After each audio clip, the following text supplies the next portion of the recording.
ভাই আপনারা একটু পিছনে থাকেন ভাই। এখন জন্ম সনদ দিয়ে খোলো বিকাশ স্টুডেন্ট অ্যাকাউন্ট। নিজের বিকাশ নিজে কর। শুধু আমি আপনাদেরকে বলছি, ইনশাআল্লাহ আগামী 4 বছরের মধ্যে খালি ফুটবল না, অন্যান্য খেলাধুলা সহ আমরা আন্তর্জাতিক পর্যায়ে সবাই সাথে লড়াই করবো। কাউকে ভয় পাই না, আমাদের নতুন প্রজন্ম কাউকে ভয় পায় না।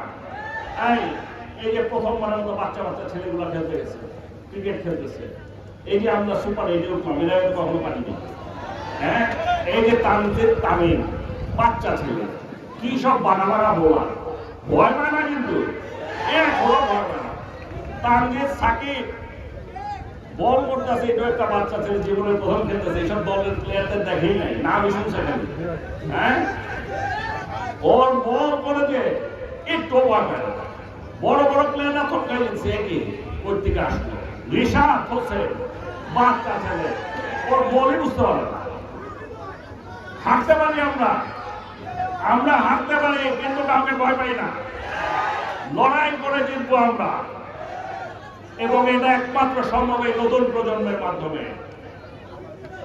পরিশেষে আমি শুধু একটা কথাই বলবো, আজকের এই অনুষ্ঠানের সাথে যারা জড়িত, এই আয়োজনের সাথে যারা জড়িত, এই বঙ্গবন্ধু শেখ মুজিবুর রহমান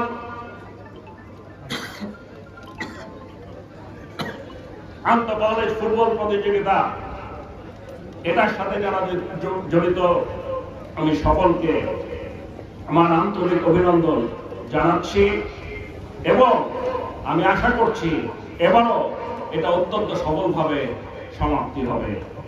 এই বলে আমি বঙ্গবন্ধু শেখ মুজিবুর রহমান আন্তঃ কলেজ ফুটবল টুর্নামেন্ট 2024-এর শুভ উদ্বোধন ঘোষণা করছি। জয় বাংলা, জয় বঙ্গবন্ধু।